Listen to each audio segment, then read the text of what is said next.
అసలే gold prices పెరిగిపోయాయని చెప్పి చాలా మంది బాధపడతా ఉన్నారు. మరోవైపు కొన్న గోల్డ్ ప్రైసెస్ పడిపోయాయని చెప్పి ఇంకొంతమంది బాధపడతా ఉన్నారు. ఈ గోల్డ్ సంబంధించి ఎలా అనాలిసిస్ చేయాలో, ఏ డేటా పాయింట్స్ తీసుకోవాలో తెలియక ఇంకొంతమంది బాధపడతా ఉన్నారు.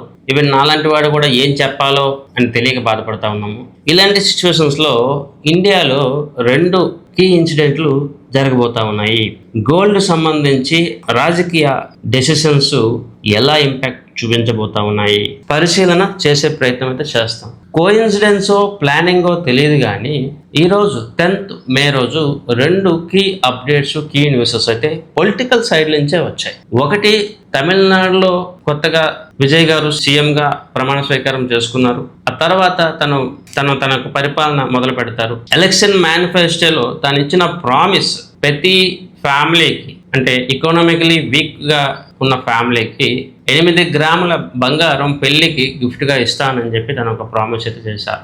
ఆ ప్రాతిపదికన మనం చూస్తే నెక్స్ట్ 5 yearsలో దాదాపు 4 నుంచి 5 లక్షల పెళ్లిళ్ళకి తను 4,000 కేజీల బంగారాన్ని ఇవ్వాల్సి వస్తుంది. దాదాపు 4,000 కోట్ల నుంచి 5,000 కోట్ల రూపాయలు వాల్యూ గల గోల్డ్ని తను ఇవ్వాల్సి వస్తుంది. సరే, వాల్యూ పక్కన పెడితే గోల్డ్ ఇవ్వడం అనేది ఇప్పుడున్న సిచ్యువేషన్స్లో చాలా టఫ్. మరీ ముఖ్యంగా రానున్న రోజుల్లో ఒకవేళ గోల్డ్ ప్రైసెస్ పెరిగిపోతే ఈ వాల్యూ కూడా పెరిగిపోయే ఛాన్స్ ఉంటుంది. ఈరోజు ప్రమాణ స్వీకారం చేసిన సందర్భంలోనే తను ఒక స్టేట్మెంట్ చేశారు. ఆల్రెడీ తమిళనాడు 10 లక్షల కోట్ల లోటు బడ్జెట్లో ఉంది, అప్పుల్లో ఉంది అని చెప్పి తను కామెంట్ చేశారు. కానీ రానున్న రోజుల్లో ఒకవేళ గోల్డ్ ప్రైసెస్ పెరిగిపోతే ఈ యొక్క బడ్జెట్ మరింత ప్రాబ్లంలోకి వెళ్ళే సూచనలు అయితే కనిపిస్తా ఉన్నాయి. సో అది ఒక ఇంపార్టెంట్ పాయింట్. అయితే ఈరోజు 10th మే రోజు మన ప్రైమ్ మినిస్టర్ మోడీ గారు ఇంకొక కీ అప్డేటు లేదా కీ స్టేట్మెంట్ అయితే చెప్పారు. ఇండియన్స్ ఇక మీదట గోల్డ్ కొనడం ఆపండి, నెక్స్ట్ 1 year గోల్డ్ కొనొద్దు, ఎటువంటి ఫంక్షన్స్కి అని అవసరాల కోసమని గోల్డ్ కొనొద్దు.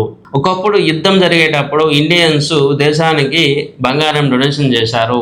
ఈరోజు మీరు బంగారం డొనేషన్ చేయవలసిన అవసరం లేదు, కానీ బంగారం కొనొద్దు అని చెప్పి ఒక ఎమోషనల్ స్టేట్మెంట్ కూడా అని ఇచ్చారు. ఇండైరెక్ట్గా మనం యుద్ధంలో ఉన్నట్టుగా, ఇండైరెక్ట్గా మనం ఒక క్రిటికల్ స్టేజ్లోకి వెళ్తున్నట్టుగానే అర్థం చేసుకోవాలి. అంటే గవర్నమెంట్ మనల్ని గోల్డ్ కొనొద్దు అని అంత సీరియస్ వార్నింగ్ ఇవ్వడం అనేది రీసెంట్ టైమ్స్లో ఇది మొదటిసారి. రీసెంట్గా మనం చూస్తే యుఎస్ఏ, ఇరాన్ ఆ ఇష్యూ, ఆ తర్వాత ఇతర గ్లోబల్ ఇష్యూస్ చాలానే జరుగుతున్న సందర్భంలో, క్రూడ్ ఆయిల్ రేట్లు పెరుగుతున్న సందర్భంలో కూడా గవర్నమెంట్ క్రూడ్ ఆయిల్ ధరలు పెంచలేదు. కానీ ఈ పెయిన్ లేదా బర్డెన్ అనేది కొనసాగుతూ ఉంది. మరోవైపు మనకి విదేశీ కరెన్సీ అంటాము, డాలర్స్, ఇవన్నీ కూడా కొనుక్కోవాల్సి వస్తుంది.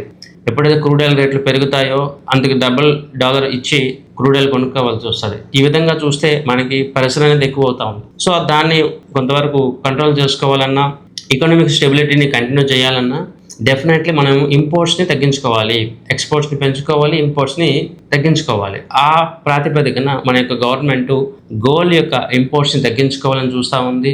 అండ్ ఇండైరెక్ట్లీ మనల్ని కొనొద్దు అని చెప్పి ఒక రిక్వెస్ట్ లేదా ఒక సజెషన్ కూడా ఇస్తూ ఉంది. ఇక్కడ మనం అర్థం చేసుకోవాలి, గోల్డ్ ఇంపోర్ట్స్ తగ్గుతాయి అండ్ గోల్డ్ సేల్స్ తగ్గుతాయి, తద్వారా గోల్డ్ ప్రైసెస్ తగ్గే అవకాశం ఉంటుంది.